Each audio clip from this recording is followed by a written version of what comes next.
I'm Amanda, 31 years old, and a registered nurse who finally bought my first home after a decade of saving every penny. My relationship with my family has always been close but complicated, especially with my brother Jason, who never quite figured out responsibility. When my parents suddenly sold our childhood home, I was shocked. But nothing prepared me for the betrayal that followed. When they showed up at my doorstep with suitcases acting like they owned the place. Before I continue my story, let me know where you are watching from in the comments, and hit that like and subscribe button. If you have ever had family members who crossed boundaries growing up in our modest suburban home, our family of 4 seemed typical from the outside. My parents, Martha and Frank, worked steady jobs that kept us firmly in the middle class. Dad was an accountant at a local firm, and Mom taught 3rd grade at the elementary school 2 miles from our house. We never had extravagant vacations or luxury cars, but we never went without necessities either. From my earliest memories, the dynamic between my brother Jason and me was crystal clear. Though only 3 years older, Jason received an entirely different set of rules and expectations. When he forgot homework, Mom would rush to school with it. When he quit the baseball team mid-season because practices were too early, Dad just nodded and said maybe next year's sport. But when I requested to drop piano lessons that conflicted with science club, I got a 30-minute lecture about commitment and following through. This pattern continued through high school. Jason barely graduated while I maintained a 4.0 GPA despite working weekends at the local pharmacy. When college applications came around, my parents seemed surprised by my ambition to become a nurse. "Why not? Something easier," Sweetheart Mom suggested. "Nursing is so demanding." Meanwhile, they paid for Jason's semester at community college, which he dropped out of after 8 weeks, and then his attempt at trade school, which lasted slightly longer at 3 months. Each time they welcomed him back home with understanding smiles and home-cooked meals. I put myself through nursing school with a combination of scholarships, student loans, and working 30-hour weeks at a 24-hour diner. The night shifts were brutal, especially while maintaining clinical rotations and classes. But I was determined. My parents attended my graduation, of course, but their congratulations felt perfunctory compared to their excitement when Jason landed his first steady job at a car dealership at 26. After years of hopping between minimum wage positions after graduation, I moved into a tiny studio apartment and started my career at Memorial Hospital. I worked in the intensive care unit, often picking up extra shifts to start paying down my student loans while simultaneously saving for a house. Each month I put away what I could, sometimes as little as $100, other times as much as $500 when I worked holidays or picked up overtime. Meanwhile, Jason moved back home for the 4th time after being let go from the dealership. He had a nice car, though, something my parents pointed out whenever I expressed concern about his employment situation. "At least he's got reliable transportation for interviews," Mom would say, conveniently forgetting they had co-signed for that car. It took me 7 years of disciplined saving and frugal living to accumulate enough for a down payment. By then, I had moved to a slightly larger 1-bedroom apartment, but still lived with second-hand furniture and cooked most meals at home. Every extra dollar went toward my house fund. When I finally started looking at properties, I focused on modest homes in decent neighborhoods within commuting distance to the hospital. The housing market was competitive, and I lost out on 3 different properties before finding my home. It wasn't the biggest or the newest house, but it had character, a small yard and 3 bedrooms.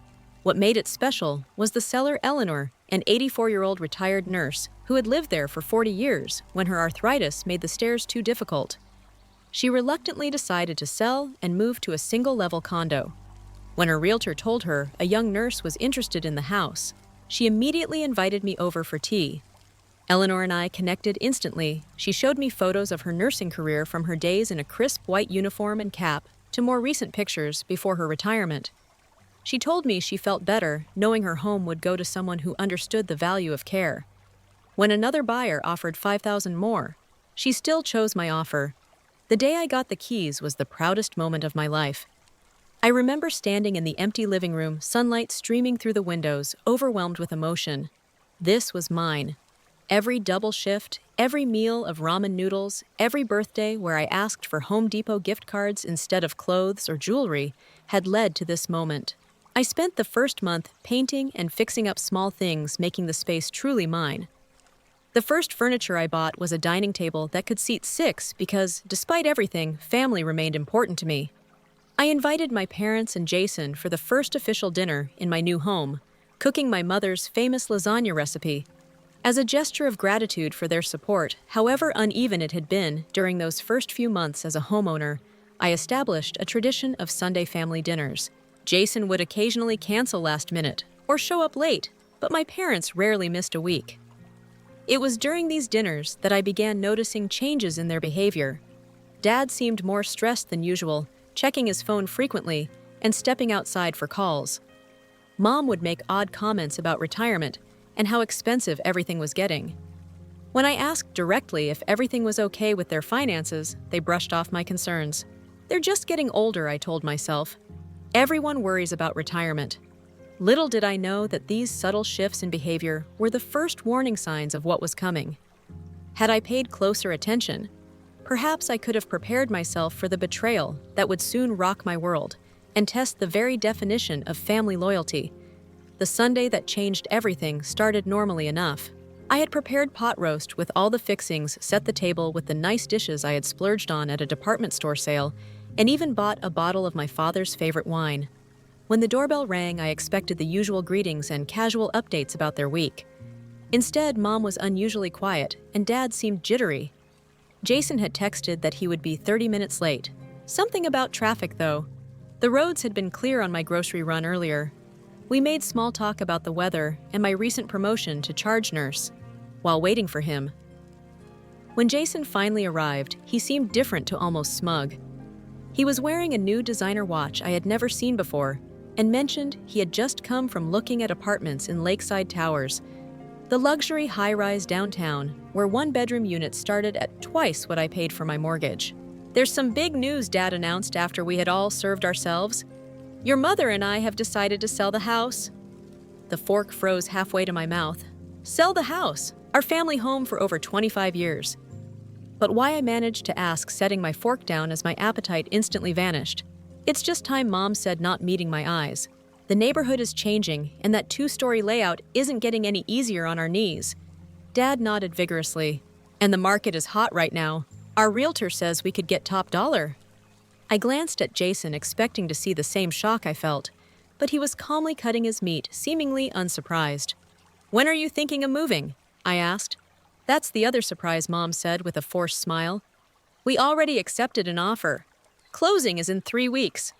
3 weeks, I felt like the floor was dropping out from under me. "But where will you go? Have you found a new place?" "We're figuring that out," Dad said dismissively. "We might rent for a while, see where we want to settle." Something didn't add up. My parents had always been planners, sometimes to a fault. Dad had spreadsheets for holiday budgets and vacation itineraries color-coded by activity. They would never sell their home without having the next step thoroughly mapped out. "I can help you look for apartments," I offered. "There are some nice senior living communities near me that aren't too expensive." Mom bristled. "We're not that old, Amanda. We're not ready for a retirement home." "I didn't say retirement home," I clarified. "Just apartments that happen to cater to people over 55. They have nice amenities." "Well, think about it," Dad said in that tone. That meant they definitely would not think about it. Jason finally spoke up. "Mom and Dad know what they're doing. They don't need you micromanaging their decisions." The comments stung especially since I was only trying to help. The rest of dinner passed in awkward conversation with my parents, deflecting any specific questions about their plans when they left early, claiming fatigue. The knot in my stomach had grown into a boulder of anxiety. 3 days later, I received a call from Diane, my mother's friend from her teaching days, who had retired to Florida 2 years ago. "I just heard Martha and Frank sold the house," she said. After pleasantries, Martha mentioned they were downsizing, but I didn't realize it would happen so quickly. "None of us did," I admitted. "I'm still trying to process it." There was a pause on the line. "Well, at least Jason is getting set up nicely." Martha must be relieved. My hand tightened around the phone. "What do you mean?" "Oh." Another pause. Longer this time. "I assumed you knew. Martha mentioned they were helping Jason financially. Something about him finally being responsible enough to manage his own place." After hanging up, I sat motionless on my couch, pieces falling into place, the new watch, the luxury apartment hunting, Jason's lack of surprise at dinner. I called my friend Tara, who worked at the bank where my parents had their accounts. I knew it was a long shot and possibly crossing an ethical line, but I had to know. Tara, I know you can't give me specifics about my parents' accounts, but hypothetically, if someone sold a house they owned free and clear in Oakwood Heights, what kind of money would they be looking at? Tara didn't hesitate in that neighborhood with the market right now. Easily $280,000 to $300,000, depending on condition and lot size. The number hit me like a physical blow. My parents' home wasn't extravagant, but they had paid it off years ago, and property values in their neighborhood had risen steadily. That weekend, I drove to Jason's apartment, the same one he'd been renting for 3 years. A basic one-bedroom in an older complex. I needed to confront him directly. When he opened the door, he was packing boxes. Moving to Lakeside after all, I asked, unable to keep the edge from my voice. His smile faltered slightly. Yeah, signed the lease yesterday. 35th floor suite. View of the river. Must be nice, I said. That's what, $3,000 a month. He shrugged. The job's going well. Jason worked as a sales rep for a local brewery, a job he enjoyed, but that I knew didn't pay nearly enough for luxury living. Cut the crap, Jason, I said. I know about the money. His face changed defiance, replacing the false casualness. So what if Mom and Dad are helping me out? They want to see me succeed. $280,000 isn't helping out, I said, taking a calculated guess at the amount. That's their entire retirement fund. Jason had the decency to look slightly embarrassed, confirming my suspicion. Look, they offered. I didn't ask for it. But you took it. I pointed out all of it. Apparently, not all of it, he protested weakly. They kept some. And anyway, I've had a tough few years. This is my chance to get ahead. I shook my head in disbelief. You realize they have no place to live now, right? What are they planning to do? He suddenly became very interested in taping a box. They mentioned staying with you for a bit, he mumbled. Just until they figure things out. The conversation with Jason left me reeling, but I still needed to hear the truth from my parents. I drove straight to their house, where the sign in the yard now sported a red sold banner across the top. They admitted everything, though that they tried to frame it as a positive. Jason needs this opportunity, Mom insisted. Has struggled so long. And what about your retirement, I asked. What about having a place to live? Well managed, Dad said vaguely. We have some savings left. When I pressed for details about their living arrangements, they became evasive again. We're considering our options, Mom said. Like moving in with me? I asked pointedly. The guilty look they exchanged told me everything. Maybe just for a little while, Dad finally admitted. Until we find the right place. I left their house that day with a mounting sense of dread. They had given my irresponsible brother nearly $300,000, left themselves financially vulnerable, and now expected me to provide the safety net. The worst part was that they hadn't even asked me, had just assumed I would accommodate them indefinitely. The betrayal cut deep not just because of their favoritism toward Jason, but because they hadn't respected me enough to have an honest conversation. Instead, they had created this crisis and expected me to solve it for them all. While Jason enjoyed his windfall in a luxury high-rise exactly 1 week after learning the truth, my doorbell rang at 7:30 on a Saturday morning. I had worked a late shift the night before and had been looking forward to sleeping in. So I stumbled to the door in my pajamas, bleary-eyed and irritated, standing on my porch where my parents, surrounded by suitcases with my father's pickup truck parked at the curb, its bed piled high with boxes and furniture. Surprise, Mom said with a brightness that seemed forced even through my sleep haze. We closed early. I stood frozen in the doorway, my brain struggling to process what was happening. Dad stepped forward with a box in his arms. Gonna let us in, kiddo? The moving guys will be here with the rest of our stuff in a couple hours. The rest? I repeated dumbly. What do you mean the rest? Just some essentials, Mom said, already nudging past me into the foyer. The storage unit couldn't fit everything. I stepped aside automatically as they began bringing in suitcases. My mind was racing. They hadn't asked if they could move in. They hadn't even called to warn me they were coming today. They had just shown up assuming I would accommodate them. I don't have anything set up, I stammered. I thought you were still looking at apartments. Oh, we are. Mom assured me, though her tone lacked conviction. This is just temporary. But there was nothing temporary about the volume of possessions they were unloading. As the morning progressed, I watched in mounting horror as my carefully decorated home was invaded. The guest room was quickly filled with their belongings. My office space was rearranged to accommodate my mother's sewing table, and my father's recliner took up residence in the living room directly across from the television in the kitchen. Mom began unloading boxes of spices and specialized cooking tools, rearranging my cabinets without asking. "Your organization makes no sense, Amanda," she commented. "Why would you keep baking supplies so far from the oven?" I bit my tongue. It's just what worked for me. By evening, I was overwhelmed. My peaceful sanctuary had been transformed in a single day. Family photos I had never agreed to display now adorned my walls, throw pillows in colors that clashed with my decor. I covered my couch, and the subtle lavender scent of my preferred candles had been replaced by my mother's stronger butt puree. That night, as I lay in bed, listening to the unfamiliar sounds of my parents moving around my house, I told myself it would be okay. This was just for a weekend, maybe a week at most. They would find their own place soon. But days turned into weeks, and with each passing day, my parents entrenched themselves further. Dad established a morning routine that involved watching news at full volume beginning at 5:30. Despite knowing I often worked late shifts, Mom took over the kitchen, entirely dismissing my meal prep system and healthy eating habits. "You work too hard to eat like a rabbit," she would say, replacing my prepared salads with heavy casseroles and desserts. Attempts to discuss their apartment search were met with vague responses.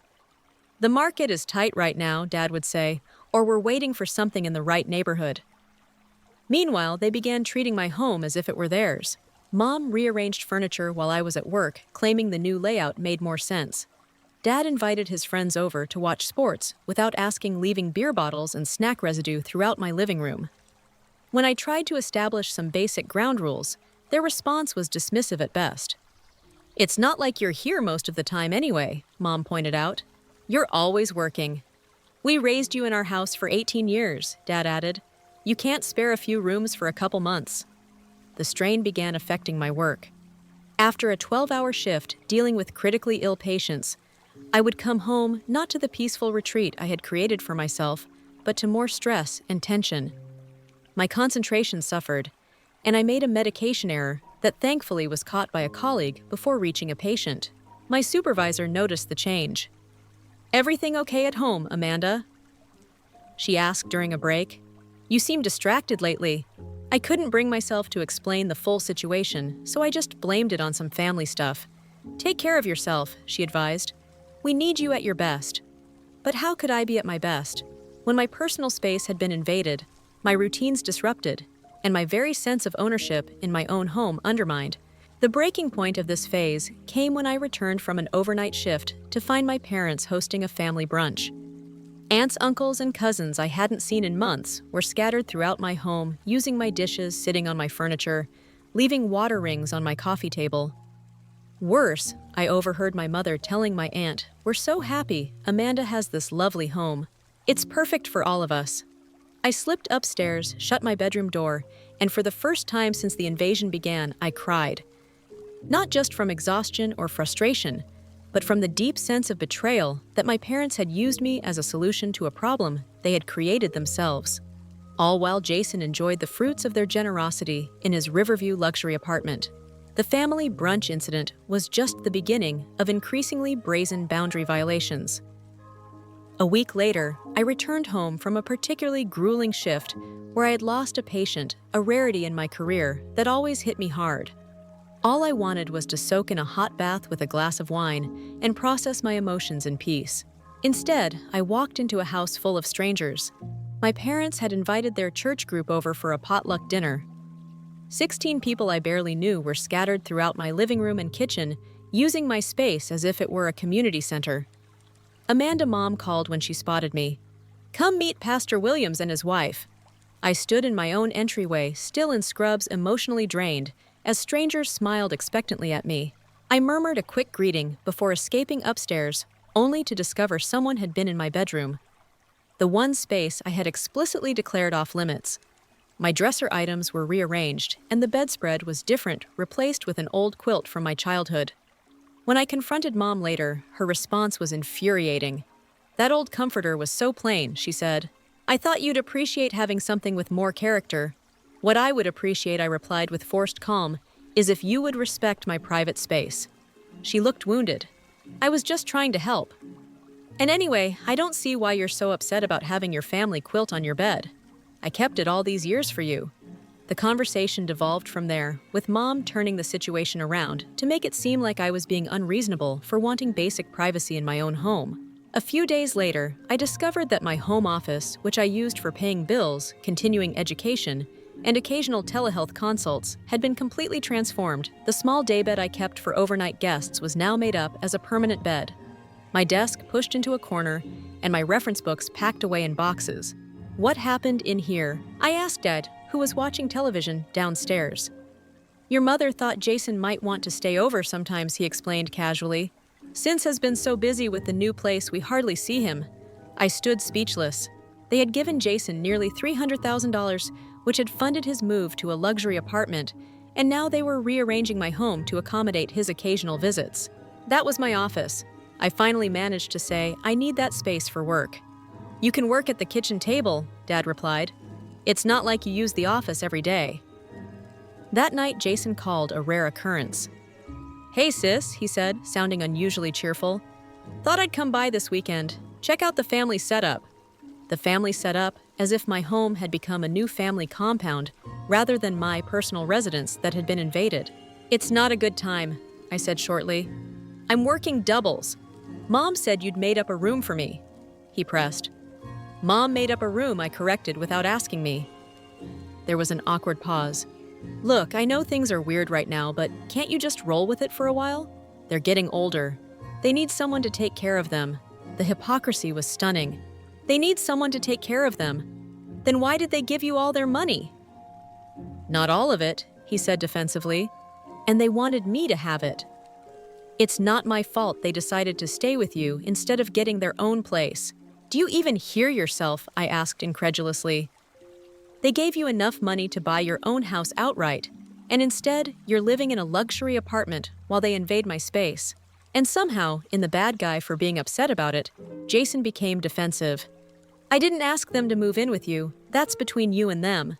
After hanging up, I realized my brother still didn't get it, or chose not to. In his mind, he deserved the money, and my parents deserved my space, and I was being difficult for questioning any of it. The final straw came 3 days later, when I arrived home to find a locksmith changing my front door lock. "What is happening?" I demanded. The older man looked up from his work. "Just installing the new locks, ma'am." "Almost done." "I didn't order new locks." He checked his work order. "Order placed by Frank Miller." "That your husband?" "That's my father," I said, my voice tight with anger. "He doesn't own this house. I do." The locksmith looked uncomfortable. "Ma'am, I just do what the work order says." I called my father immediately. He answered on the 4th ring, sounding distracted. "Dad? Why is there a locksmith changing my locks?" "Oh, your mother kept misplacing her key," he explained. "I thought it would be easier just to get new ones." "Don't worry. He'll give you copies the casual way." He said it as if it was the most normal thing in the world to change the locks on someone else's home without permission. Made something snap inside me. "Tell him to stop right now," I said, my voice shaking. "Those are my locks. This is my house. You had no right." "Don't be dramatic, Amanda," he replied. "It's just locks." I hung up and went directly to the locksmith in the homeowner. I said firmly, "I need to see identification proving who ordered this work." After verifying my driver's license against the property address, the locksmith apologized and left, leaving the original locks intact. When my parents returned from grocery shopping an hour later, I was waiting in the living room, hands clasped so tightly my knuckles were white. "We need to talk," I said, "now." Mom glanced at Dad, concern crossing her face. "Is everything okay?" "No," I said, "everything is very much not okay." I explained about the locksmith, my voice remaining steady despite my internal turmoil. "We thought it would be helpful," Dad said dismissively. "The old locks were sticking anyway." "That's not the point," I insisted. "You can't make changes to my home without asking me." "This isn't your house." "Well," Mom said with a little laugh, "it kind of is now, isn't it? We're family." And that's when I saw it clearly. The fundamental misunderstanding that had been at the heart of this entire situation. My parents genuinely believed they were entitled to my home simply because we were related. They had given Jason money and expected me to give them shelter in return without ever actually having a conversation about it. Worse, they seemed to think that their presence was a gift to me, that I should be grateful for their company, their rearrangement of my space, their transformation of my peaceful home into a busy family hub. In that moment, I realized that polite requests and gentle boundaries would never work. I needed to take decisive action before I lost not just my home, but my sanity. That evening, after their grocery shopping was put away, I asked my parents to sit down for a serious conversation. I had prepared notes, practiced what I would say, and was determined to remain calm and rational. "I want to talk about living arrangements." I began carefully. "It's been 6 weeks since you moved in, and we haven't really discussed expectations or timelines." Mom immediately looked uncomfortable. "I thought things were going well." "They aren't," I said bluntly. "There have been serious boundary issues that we need to address." "What boundaries?" Dad asked, sounding genuinely confused. "We're family." I took a deep breath. "Yes, we're family, but this is still my home. I've worked hard for it, and I need to have some control over my own space." I outlined specific issues: the rearrangement of my office, the invasion of my bedroom, the constant guests without permission, the attempt to change the locks and ask for basic respect of my property and privacy. Their reaction was worse than I had anticipated. "After all we've done for you," Dad said, his face flushing. "We raised you, put food on the tablecloths on your back, and I appreciate that." I replied, struggling to keep my voice steady. "But that doesn't mean you own me or my home." Mom started to cry, quiet tears tracking down her cheeks. "I just wanted us to be together," she said. "Like a family should be. But you've always been so independent, so difficult." The word hit like a slap. Difficult because I wanted basic respect in my own home. "We thought you'd be happy to help us out," Dad continued. "Jason got the financial help, and you're getting the joy of taking care of your parents." I stared at him, truly speechless for a moment. "Is that really how you see this, as an even exchange?" "Well, it's not like we can afford our own place now," Mom said, dabbing at her eyes. "Most of our money went to helping your brother, which was your choice," I pointed out. "You never consulted me about any of this. You just showed up and expected me to accommodate you indefinitely." "So what are you saying?" Dad demanded. "You want your elderly parents out on the street?" "You're both in your early 60s and in good health," they countered, "and according to the equity from the house sale, you should still have enough for a decent apartment." They exchanged a look I couldn't quite interpret. "The money situation is complicated," Dad finally said. "How complicated can it be?" I pressed, even after giving Jason $280,000. "You should have some left for yourselves." Another uncomfortable exchange of glances. "We gave Jason a bit more than that." Mom admitted he needed money for furniture, and the security deposit was 6 months' rent up front for that fancy building. A cold feeling settled in my stomach. How much do you have left? They wouldn't give me an exact figure, but from their evasive answers, I gathered it was far less than I had assumed. Probably not enough for first and last month's rent, plus security deposit, on even a modest apartment. The conversation continued to deteriorate from there. Every attempt I made to establish boundaries or propose solutions was met with emotional manipulation. Mom cried harder. Dad brought up childhood sacrifices they'd made. Both implied I was being selfish and ungrateful. When I suggested they ask Jason to contribute some of the money back to help them get established in their own place, they reacted as if I'd suggested something scandalous. "We can't take back a gift," Mom gasped. "He'd be devastated." "More devastated than I am having my home taken over," I asked. "That's different," Dad insisted. "You're more capable." Translation: I was more responsible, so I was expected to bear the greater burden. Jason's irresponsibility had once again been rewarded, while my hard work and sacrifice had made me the family caretaker by default. The final blow came when my phone chimed with a text message from Jason. I happened to glance at during a lull in the conversation. Mom says you're being difficult about them staying with you. Not cool, sis. They gave us everything growing up. Least you can do is help them out now. Us as if he were contributing anything at all to their well-being. When my parents finally went upstairs, nothing resolved. I sat alone in my living room that no longer felt like mine. The weight of the situation crushed down on me. I had worked so hard for this home, this sanctuary, only to have it appropriated without my consent. I cried then silent tears of frustration and betrayal. It wasn't just about the space, though. That was significant. It was about the fundamental lack of respect.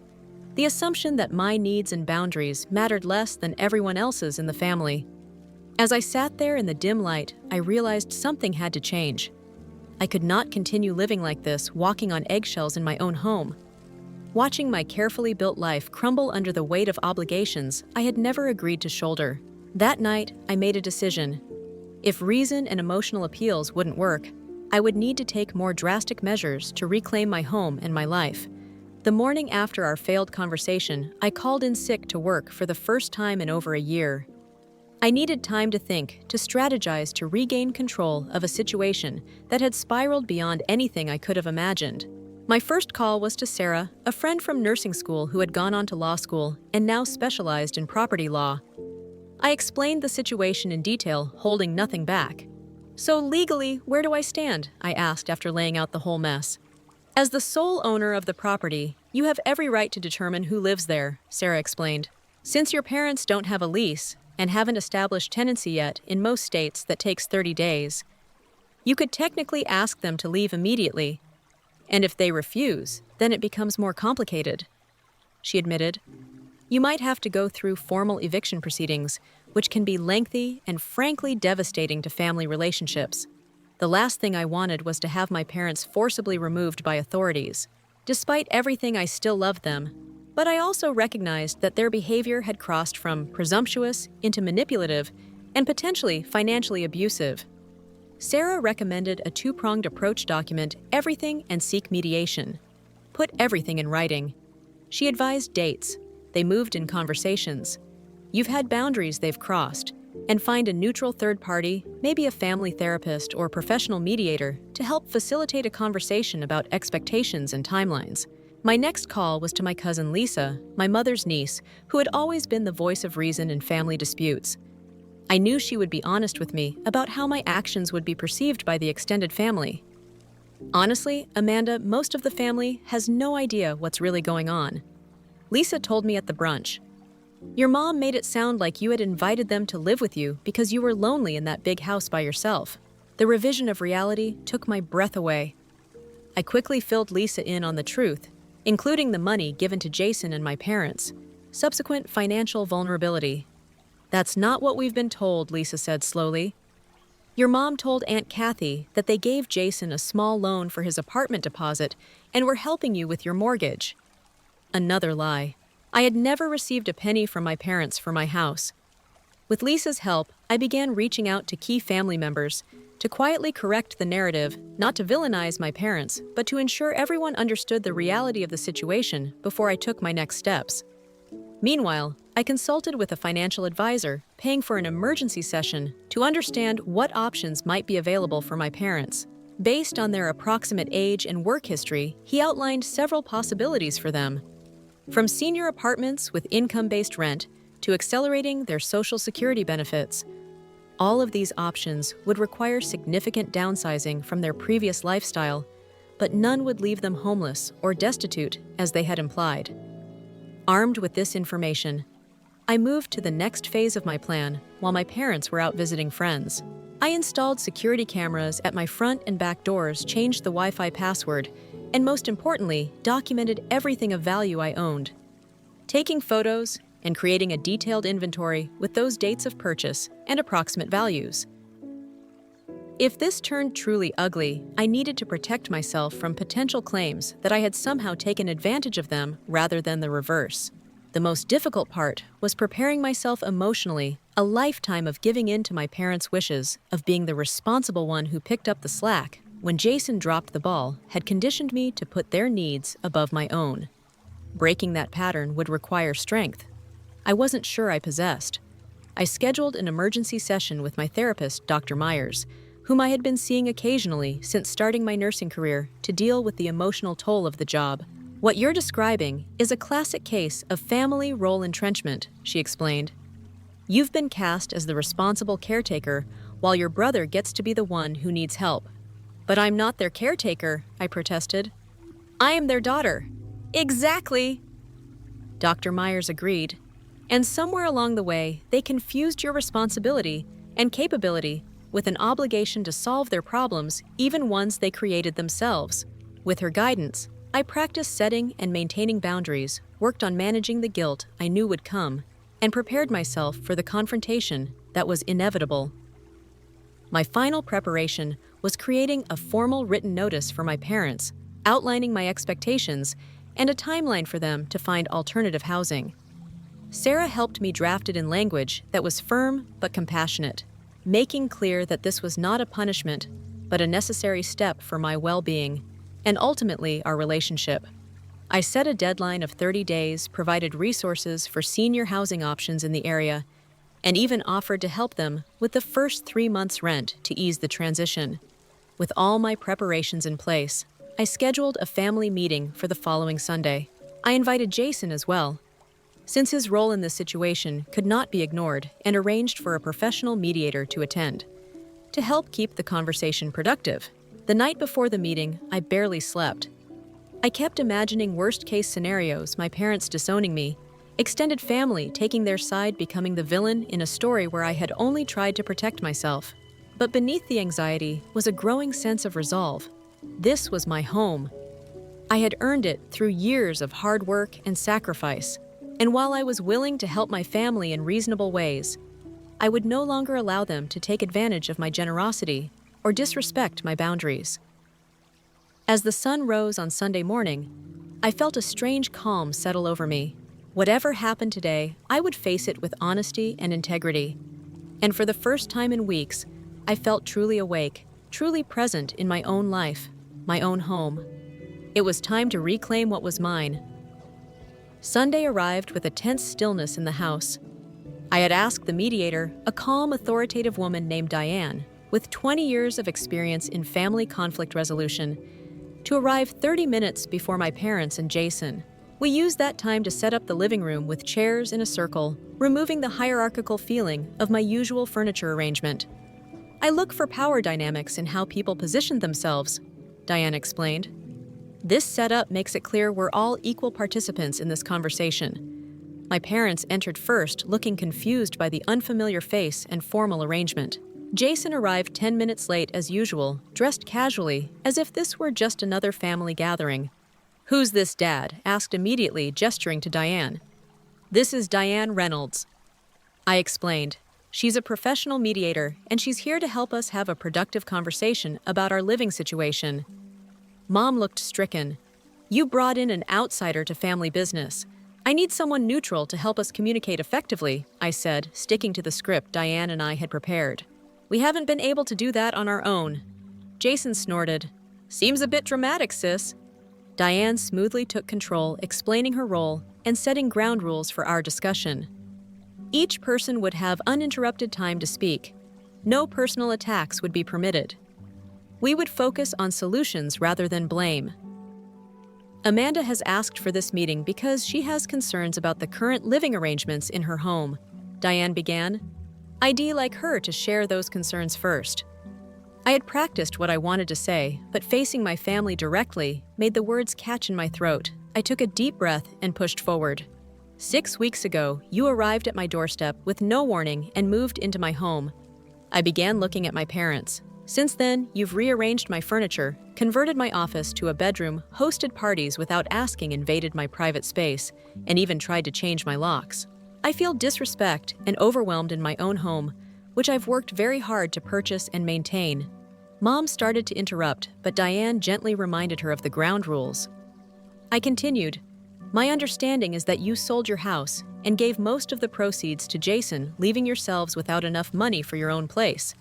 While I sympathized with your situation, I was never consulted about this plan, and it's unfair to expect me to house you indefinitely without any discussion or agreement."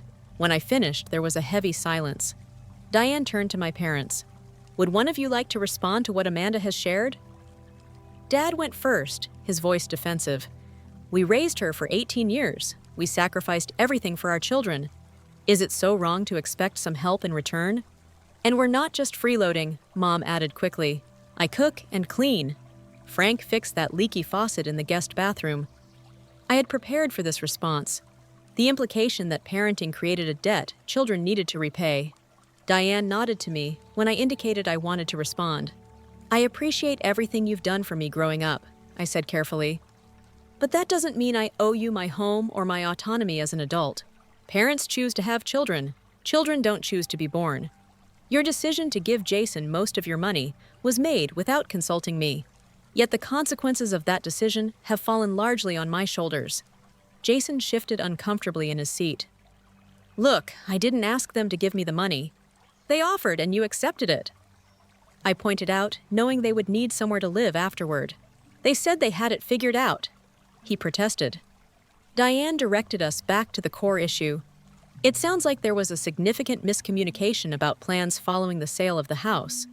Frank. "Martha, what was your understanding of the living arrangements that would follow?" What emerged over the next hour was revealing. My parents admitted they had never actually intended to find their own place. The plan, which they had never explicitly shared with either Jason or me, was to live with me permanently. "You've got all this space," Mom said, gesturing around. "And you're so busy with work, we thought you'd appreciate having us here to look after things." The 3-bedroom house I had bought specifically to have space for a home office and occasional guests had been in their minds excessive for a single person.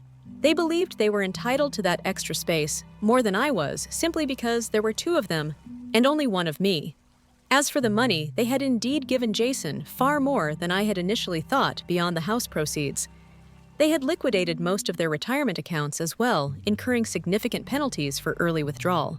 Has establishing himself, Dad explained, setting up a real career, finally, in what I asked Jason directly. "What exactly are you doing with all this money that required liquidating our parents' retirement?" He looked away. "I'm investing in some business opportunities." "It's complicated." Further questioning revealed that Jason had quit his brewery job shortly after receiving the money and was now pursuing various entrepreneurial schemes, none of which had any track record of success. I presented the documents.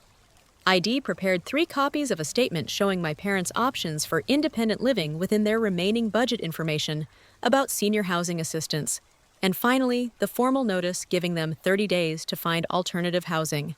"What is this?" Dad demanded, scanning the papers. "An eviction notice." "It's a timeline," I clarified. "I'm willing to help you transition to your own place, including assisting with the first 3 months' rent. But I need my home back." The reaction was explosive. Mom began crying in earnest. Dad accused me of being heartless. Jason simply sat back watching the drama unfold as if it had nothing to do with him. Through it all, Diane maintained control, reminding everyone of the ground rules and redirecting the conversation when it veered into unproductive territory. After the initial shock wore off, we managed to have a more constructive discussion about next steps. I remained firm on the 30-day timeline, but offered several concrete ways I could help them transition from researching apartments to helping them move. To my surprise, it was Jason who finally broke the stalemate. Maybe, he said slowly, I could contribute something toward their housing costs since they did help me out. It was the first acknowledgement from him that he bore any responsibility for the situation. Not a full solution, but a start.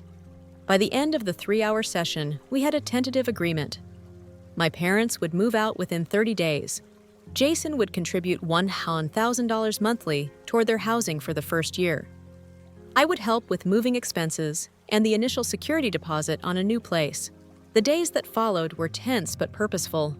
True to my word, I researched appropriate housing options and scheduled viewings for my parents. Jason, perhaps feeling the weight of family scrutiny, actually followed through on his financial commitment, setting up an automatic transfer to their account. My parents, however, cycled through various stages of emotional manipulation. Some days they were icy and formal, barely speaking to me. Other days, Mom would cry and remind me of childhood memories, in obvious attempts to make me reconsider. Dad vacillated between anger and guilt-tripping, suggesting I didn't really love them if I could put them out this way. I held firm, reminding myself of the boundaries Dr. Myers and I had discussed. I was not responsible for housing my parents after they had given away their resources, nor was I obligated to sacrifice my well-being to make them comfortable. On moving day, exactly 29 days after our mediated conversation, the atmosphere was somber. They had found a small 2-bedroom apartment in a senior living community about 20 minutes from my house. It wasn't luxurious, but it was clean, safe, and within their means, with Jason's contribution. As the last box was loaded into the moving truck, Mom hugged me stiffly. "I know you think we're being dramatic," she said, "but this feels like abandonment to us." I stepped back, meeting her eyes directly. "I haven't abandoned you. I've helped you find a new home, contributed financially, and I'm still your daughter. What I've done is establish healthy boundaries." We barely spoke for the next 3 months. Family gatherings were awkward affairs, with relatives taking sides and conversations becoming stilted when certain topics arose. Jason, to his credit, maintained his financial support. Though he rarely visited our parents in their new apartment 6 months after they moved out, I received a card in the mail from my mother. Inside was a short note. "Amanda, I still don't fully understand your decision, but I've been talking with a counselor at the senior center. She suggested I might have been too quick to judge your actions. Perhaps we could meet for coffee sometime. Love, Mom." It wasn't an apology, but it was an opening. We met at a neutral coffee shop the following weekend. The conversation was tentative, focused on safe topics like her new hobby of watercolor painting and my recent promotion at work. As we were preparing to leave, she said something that caught me by surprise. "Your father and I were wrong to assume we'd live with you," she admitted quietly. "We should have asked, not just expected." It wasn't a full acknowledgement of everything that had happened, but it was a start. Over the following months, we slowly rebuilt our relationship, this time with clearer boundaries and expectations on both sides. A year after the confrontation, my parents had settled comfortably into their apartment. Dad had taken a part-time job at a local hardware store, which he actually seemed to enjoy. Mom had made friends in their complex and joined several activity groups. Jason had experienced several business failures and was back to conventional employment, though he continued to support our parents financially, as agreed. Our relationship remained strained but civil. As for me, I had reclaimed my home and my peace of mind. The office was once again my workspace, the guest room ready for actual guests who respected boundaries, and the living room arranged to my preference. More importantly, I had learned that family love didn't mean sacrificing my own well-being or boundaries. True family respect meant honoring each person's autonomy and needs, not just taking what you wanted because of shared DNA. To anyone watching who might be facing similar family boundary issues, remember that you can love someone deeply while still setting firm limits on their behavior. Your home is your sanctuary, and you have every right to protect it. Sometimes the kindest thing you can do for a relationship is to establish clear boundaries, even when it feels impossibly difficult in the moment. If my story resonated with you, please share your own experiences in the comments below. Have you ever had to set difficult boundaries with family members? How did you handle it? Hit the like button if you think I made the right decision, and subscribe to hear more stories about navigating complicated family dynamics. Thank you for listening to my journey.